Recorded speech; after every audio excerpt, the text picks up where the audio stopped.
Ya fue suficiente. Esas fueron las palabras de mi madre. La frase que le dedicó a su hija, una sargento segundo de 28 años que había sobrevivido un año en el Cuerpo de Fuerzas Especiales y 3 más en el Ejército Regular. Esa simple frase fue suficiente para que yo, Mariela Ríos, estampara mi firma en la solicitud de baja.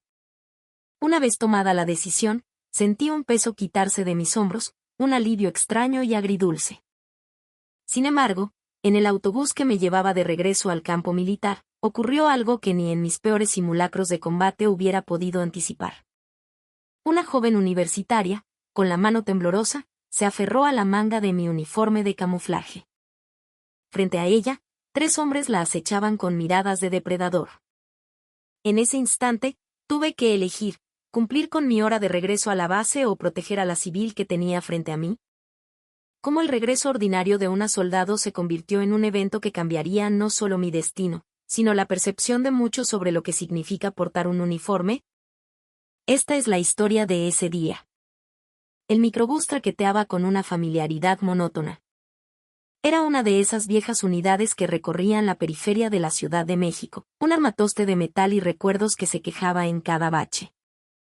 Sentada junto a la ventana, yo miraba mi mochila militar, una maleta verde olivo que descansaba sobre mis rodillas. Sargento segundo Mariela Ríos, 28 años, terminando una licencia de 4 días y 5 noches, de vuelta a la rutina del cuartel. Los pasajeros descendían uno a uno en paradas anónimas. Eran poco más de las 2 de la tarde, una hora muerta entre el bullicio de la mañana y el caos del regreso a casa. La ruta, que se adentraba en los tentáculos del Estado de México, no era precisamente popular a esa hora. El autobús se vaciaba lentamente, como un pulmón exhalando su último aliento. Abrí el cierre del bolsillo lateral de mi mochila. Dentro, doblado en 4, había un papel. Mi solicitud de baja voluntaria. Acaricié el borde del papel con la yema de los dedos, sintiendo su textura frágil, casi como una promesa. Luego, mi vista se perdió a través del cristal sucio de la ventana. El sol de otoño bañaba el paisaje con una luz dorada y cálida, pero mi corazón se sentía pesado, anclado a una conversación de esa misma mañana. Ya fue suficiente, Mariela.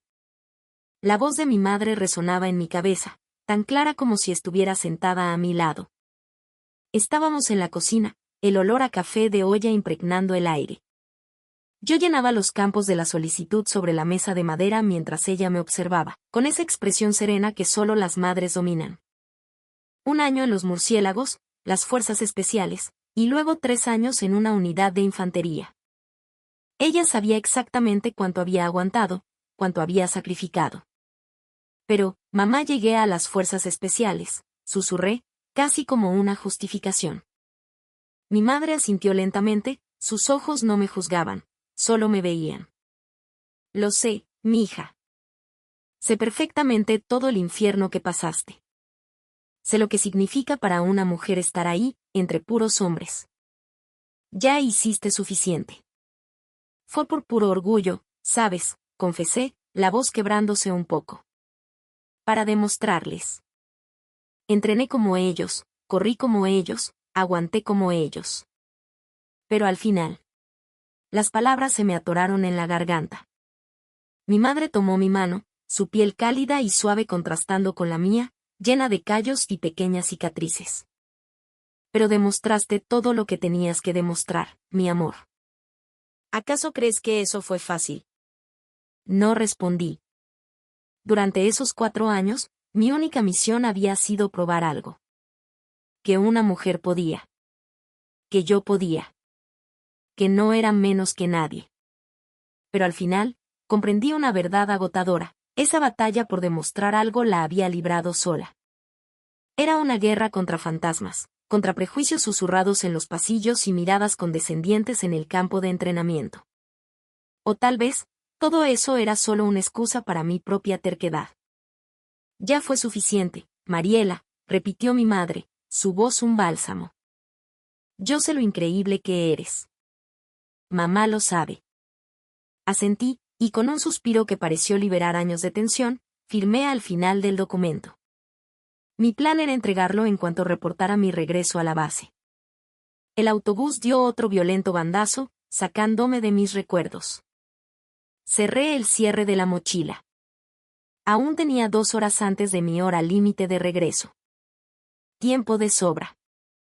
A través de la ventana, vi cómo las hojas secas de los pirules caían, danzando en el aire. El otoño se profundizaba, tiñendo el paisaje de ocres y amarillos.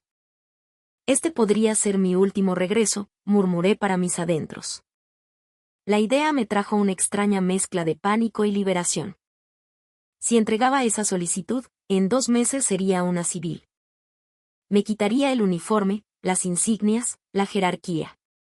Volvería a ser simplemente Mariela, una mujer de casi 30 años enfrentándose al mundo sin el escudo del ejército. Decir que no tenía miedo sería mentir. Para entonces, el microbús estaba casi desierto. Un anciano dormitaba en los asientos delanteros y yo. Solo nosotros dos. El silencio era casi total, roto únicamente por el rugido del motor. Afuera, la carretera se extendía, un río de asfalto gris flanqueado por bodegas y terrenos baldíos. Saqué mis audífonos, dispuesto a perderme en la música, pero algo me detuvo. Los guardé de nuevo en mi bolsillo. El silencio no estaba mal. De hecho, era casi reconfortante. Fue entonces cuando el autobús se detuvo en una parada más. Por puro instinto, levanté la vista. Era un tic profesional, una deformación de 4 años de servicio. Observar quién sube, quién baja, analizar el entorno. Una enfermedad laboral, como solíamos bromear. En la parada solitaria, 4 personas subieron. La primera fue una mujer joven, de unos 20 años, probablemente una estudiante universitaria. Vestía jeans y una sudadera, con una pequeña bolsa cruzada sobre el pecho.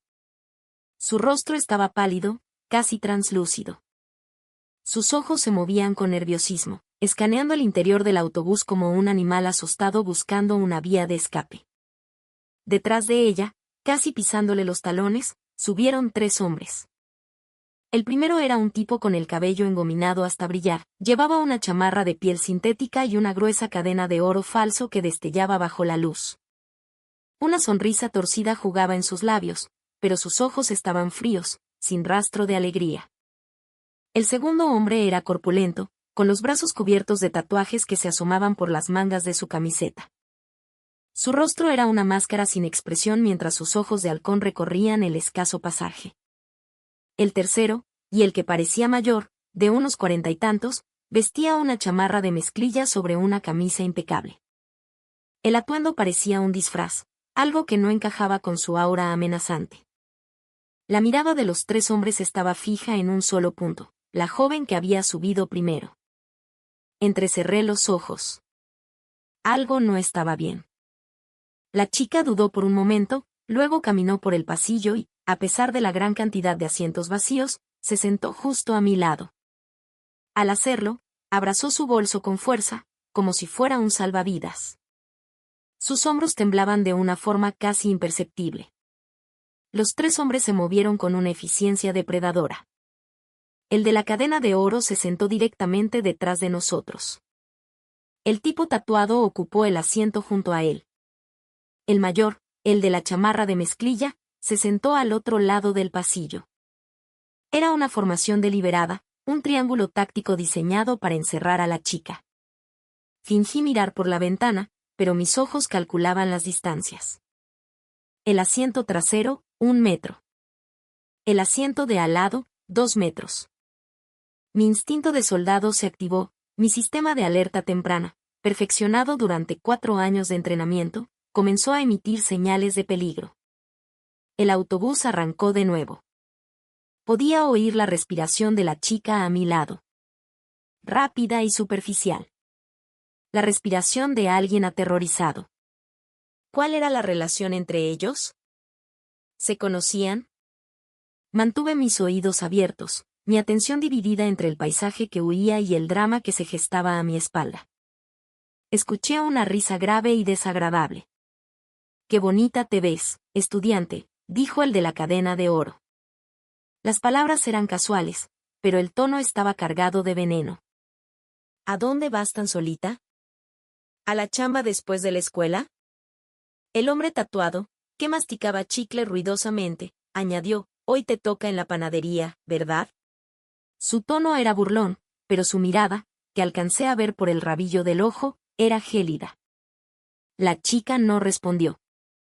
Solo se encogió más en su asiento, apretando su bolso con más fuerza si cabe. Vi sus manos. Los nudillos blancos por la presión, las venas marcadas en el dorso. Sí, hoy te toca, confirmó el hombre de la chamarra de mezclilla. Su voz era clara, sin titubeos. No estaba adivinando. Lo sabía. Mi mirada se endureció. Esto no era un simple acoso callejero. Estos hombres conocían su rutina. Su escuela, su trabajo, sus horarios. ¿Qué demonios eran? Los hombros de la chica se hundieron aún más. Inclinó la cabeza, escondiendo su rostro. Su silencio era una respuesta. Era un sí. De 4 a 9, ¿no? En la panadería, La Esperanza, se burló el de la cadena de oro. ¿Cuánto te pagan la hora? ¿50 pesos? ¿Cuándo crees que vas a terminar de pagar con eso? El hombre tatuado soltó una carcajada. Mi mano, que descansaba sobre mi mochila, se detuvo. No sabía exactamente qué estaba pasando, pero una cosa era segura, esto no era casual. Era organizado. Planeado. El autobús seguía vaciándose. El anciano de adelante se bajó en la siguiente parada. Ahora solo quedábamos nosotros 5. Y el conductor, que parecía completamente ajeno a la situación, concentrado solo en el tráfico y en la música de cumbia que sonaba a bajo volumen en la radio. Miré mi reloj de pulsera. La siguiente parada era la mía, la más cercana a la base. Aún me quedaba hora y media, pero no podía arriesgarme a llegar tarde. Tengo que bajarme, me dije. Era un asunto civil. Un soldado no debía intervenir. Podría meterme en un problema muy serio, un consejo de honor. Y, sobre todo, ya había firmado mi baja. Mi vida en el ejército estaba a punto de terminar. No tenía sentido buscarme problemas ahora. El autobús comenzó a reducir la velocidad. La parada se acercaba. Agarré mi mochila, preparándome para levantarme. Sí, me bajo, me convencí. Es de día. No va a pasar nada grave en un microbús a plena luz. Era una racionalización, una forma de acallar mi conciencia. Justo cuando iba a ponerme de pie, la mano de la chica se movió. Una mano fría y temblorosa se cerró sobre mi muñeca. Por favor, susurró, su voz tan débil que apenas era un murmullo, pero en el tenso silencio del autobús, sonó como un grito. No se baje. Levantó la cabeza. Sus ojos estaban enrojecidos, llenos de lágrimas contenidas. Tendría unos 22 años. Un rostro pálido, aterrorizado. Vi sus ojos y lo que encontré allí me paralizó. Era una súplica desesperada. Un grito de auxilio silencioso. El autobús se detuvo. La puerta trasera se abrió con un chirrido neumático. Miré su mano, que todavía apretaba mi muñeca. Estaba helada. La fuerza con la que me sujetaba era un ancla, un ruego para que no la abandonara. Tengo que bajar, pensó mi cerebro, pero mi cuerpo no respondía. Sus ojos, su mano temblorosa, me mantenían prisionera en el asiento. La puerta trasera emitió el pitido de cierre y se cerró. El autobús se puso en marcha de nuevo. Yo seguía sentada. Coloqué la mochila de nuevo sobre mis rodillas. La chica retiró su mano lentamente, su expresión una mezcla de disculpa y gratitud. Miré por la ventana. Mi parada se alejaba, haciéndose pequeña en la distancia. La había perdido. Ya valió, pensé. Voy a llegar tarde. Para llegar a tiempo, tendría que bajarme en la siguiente y tomar un taxi, si es que encontraba uno. No, era casi seguro que llegaría tarde. Una falta grave. Un arresto, seguro. pero aún así, permanecí quieta. A mi lado, la chica también estaba inmóvil. Detrás, los hombres guardaban silencio. El breve interludio de paz fue roto por el de la cadena de oro. A ver, su voz era ahora más grave, despojada de cualquier rastro de burla. ¿Dónde está tu jefa? La chica no contestó. ¿Que dónde está Elena?, gritó, la voz resonando en el vehículo casi vacío. Era una amenaza directa. Ya no había rodeos. El cuerpo de la chica dio un respingo a mi lado. Sentí su miedo como una corriente eléctrica. Se peló sin pagar. Ahora le toca a la hijita responder, ¿no crees?, dijo el hombre tatuado. Entonces, el rechinido de un asiento. Vi por el reflejo de la ventana. El de la cadena de oro se estaba levantando. Así que te vas a venir con nosotros. El de la chamarra de mezclilla también se puso de pie. Los tres estaban ahora erguidos en el pasillo. El ambiente en el autobús cambió por completo. La farsa había terminado. Esto iba en serio. Yo seguía sentada, la mirada aparentemente perdida en el exterior. Pero cada fibra de mi ser estaba alerta. Distancia, ángulo, trayectoria. Los cálculos se arremolinaban en mi cabeza. 1 metro de distancia. 3 hombres. Mi peso, 59 kilos. Era la simulación de combate que mi cuerpo había aprendido a hacer de forma automática. Como neutralizarlo sin armas, solo con mis manos. El de la cadena de oro dio un paso hacia nosotras. Se estaba acercando a la chica. Fue en ese momento que hablé. No se levanten de su asiento, dije en voz baja pero clara. Era un tono de mando. La voz de un soldado. El aire en el autobús pareció congelarse. Los 3 hombres se detuvieron. El de la cadena de oro me miró, viéndome de verdad por primera vez. Una mujer con uniforme militar. El cabello recogido en un moño apretado. La espalda recta. Un soldado. Me levanté lentamente, con un movimiento fluido y controlado. Un movimiento que denotaba entrenamiento y disciplina. Es peligroso, dije en voz baja, pero con una firmeza inquebrantable. Siéntense, por favor. Mi voz era una orden, no una sugerencia. El de la cadena de oro soltó una risita de desprecio. ¿Qué es esto? ¿Una soldadita? Y encima, vieja. Mejor no te metas, esto no es asunto tuyo. El tatuado sonrió con sorna. Sí, mami, déjanos arreglar nuestras cosas. No respondí. Permanecí de pie, bloqueando el paso hacia la chica. Mi rostro no mostraba emoción alguna. Ni ira, ni miedo.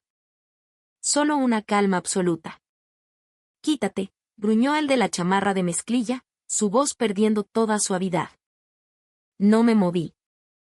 El de la cadena de oro chasqueó la lengua, irritado. Intentó pasar a mi lado para agarrar a la chica.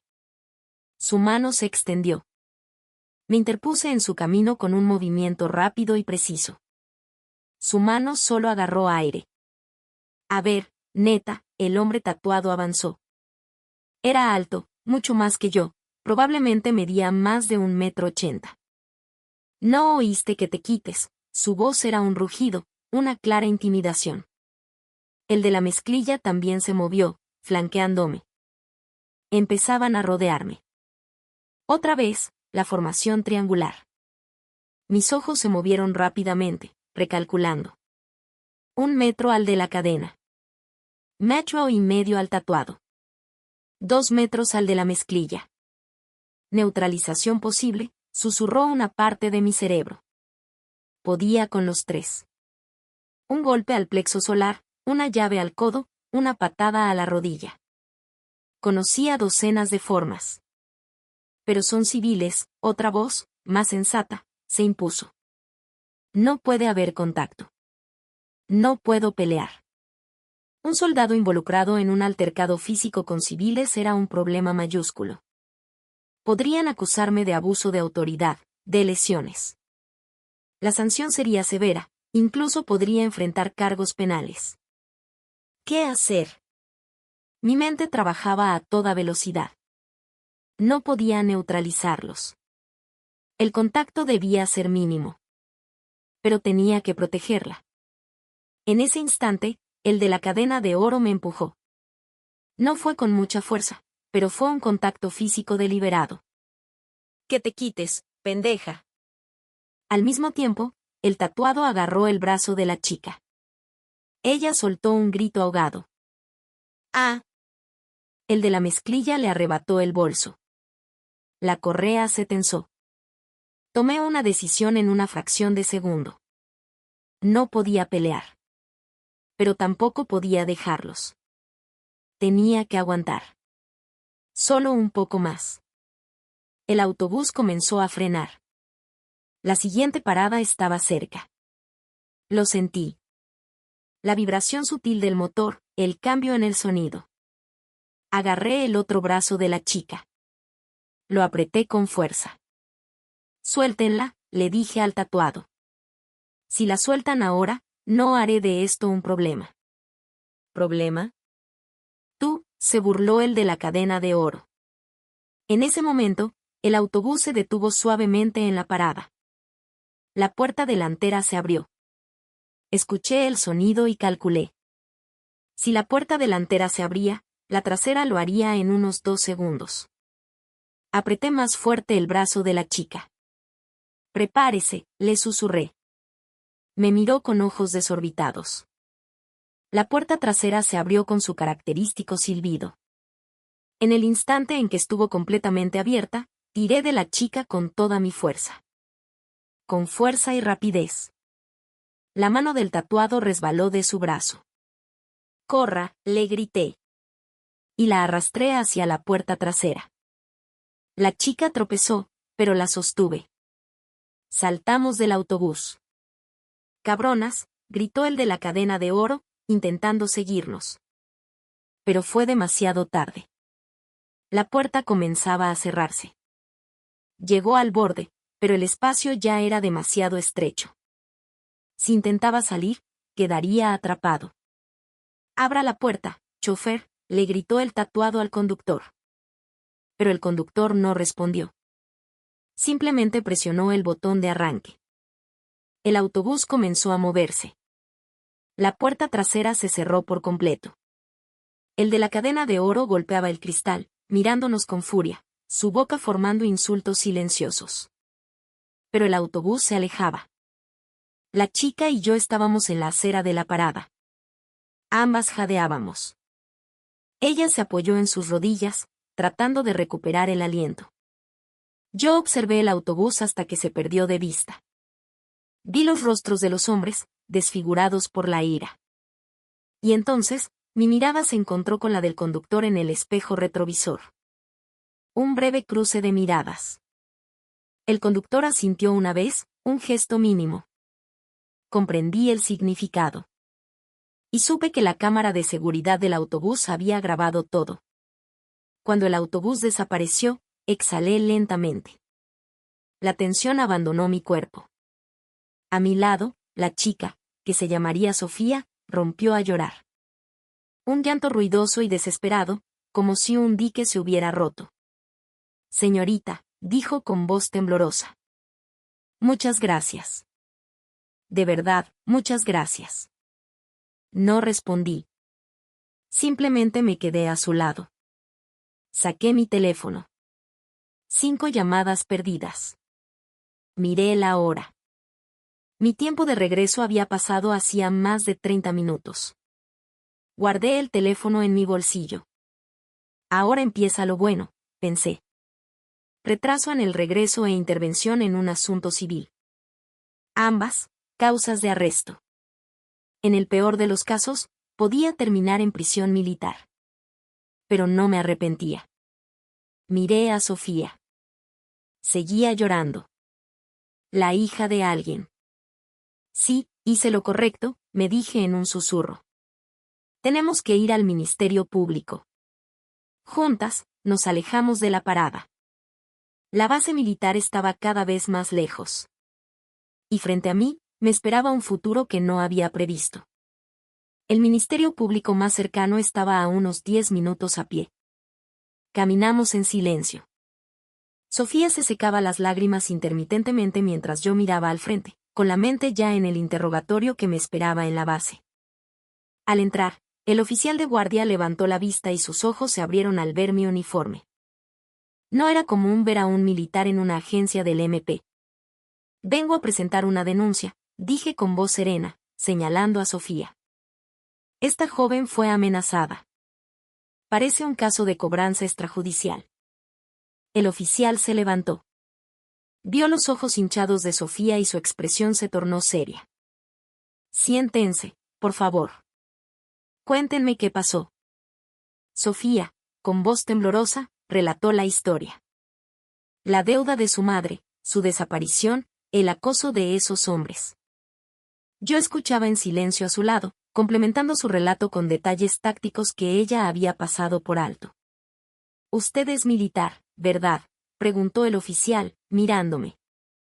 «¿Cómo se involucró?». Dudé un momento. «¿Cómo explicarlo?». «Viajaba en el mismo autobús», respondí de forma concisa. «Presencié la amenaza e intervine». El oficial asintió. «¿Recuerda el número del autobús?». Hice memoria. Creo que era el 7423. La ruta que va de la Ciudad de México hacia Naucalpan.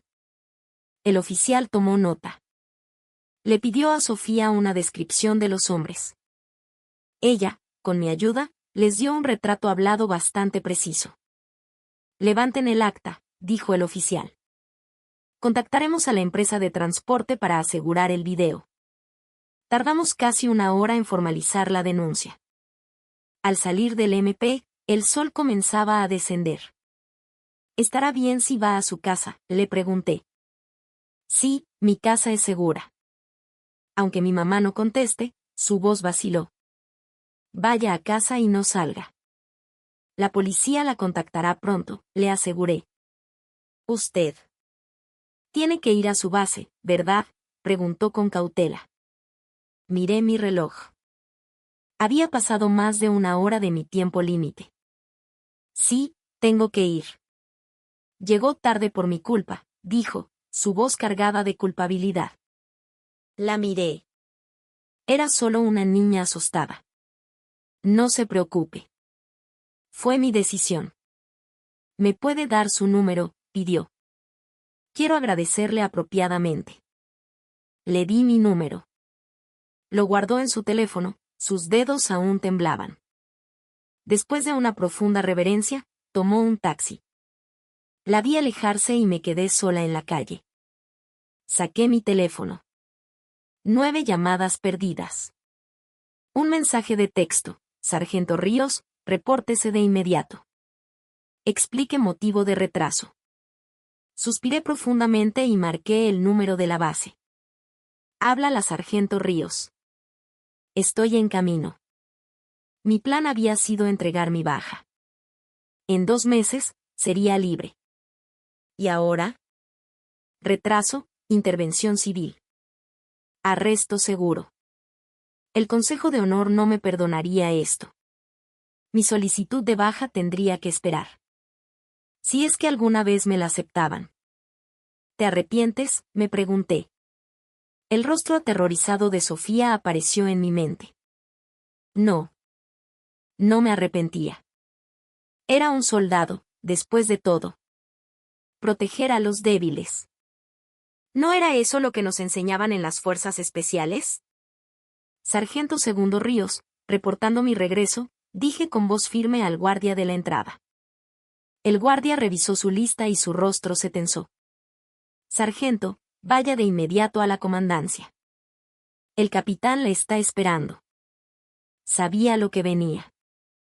Mientras cruzaba el patio de armas, bañado por la luz rojiza del atardecer, supe que la verdadera batalla apenas comenzaba.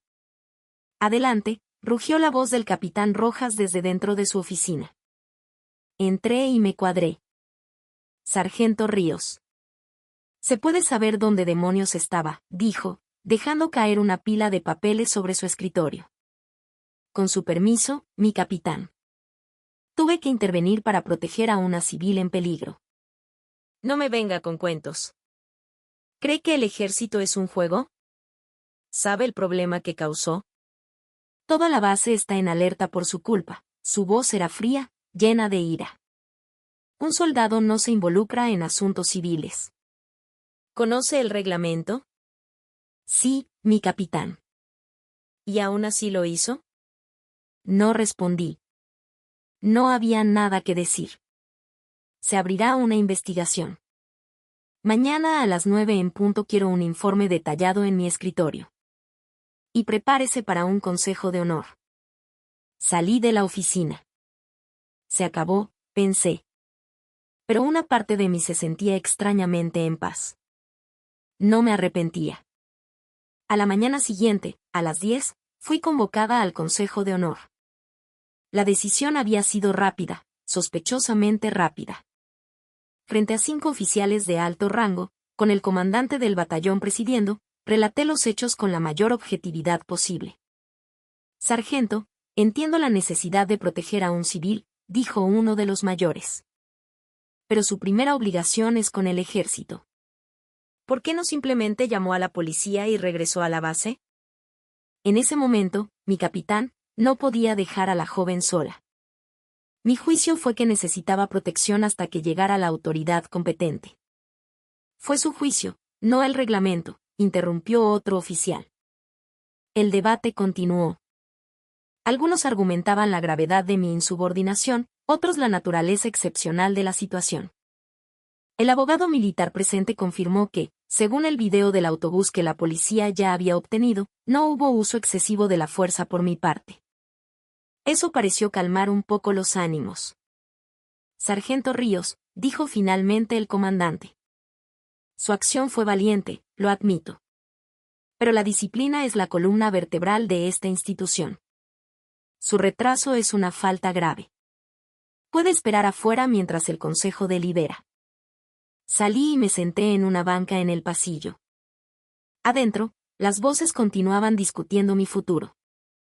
Miré por la ventana el cielo azul de otoño.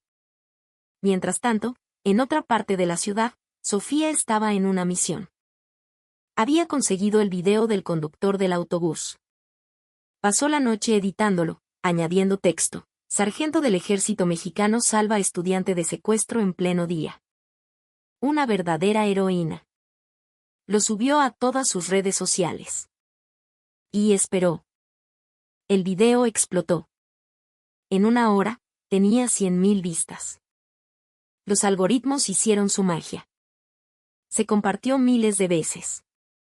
Los comentarios inundaron la publicación. Esa es mi sargento. La Sedena necesita más mujeres así, una medalla para ella. Pronto, los noticieros digitales lo retomaron. La soldado que desafió a delincuentes para salvar a una joven. Se convirtió en tendencia nacional.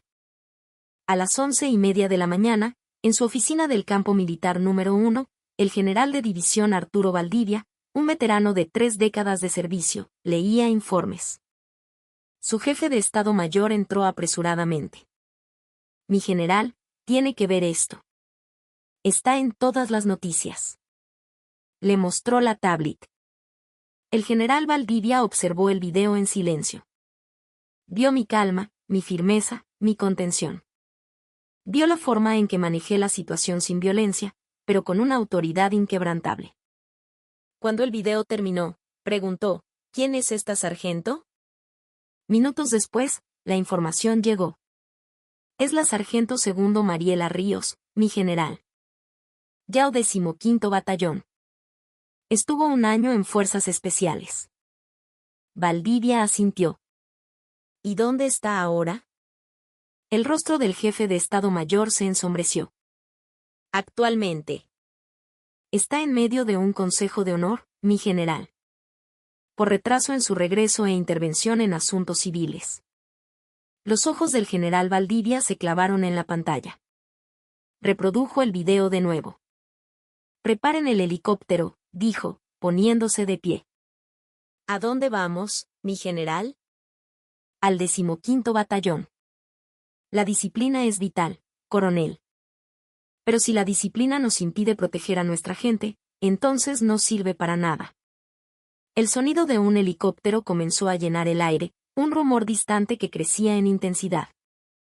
Yo seguía sentada en el pasillo, ajena a la tormenta mediática, ajena al general que volaba hacia mí. El sonido se hizo ensordecedor.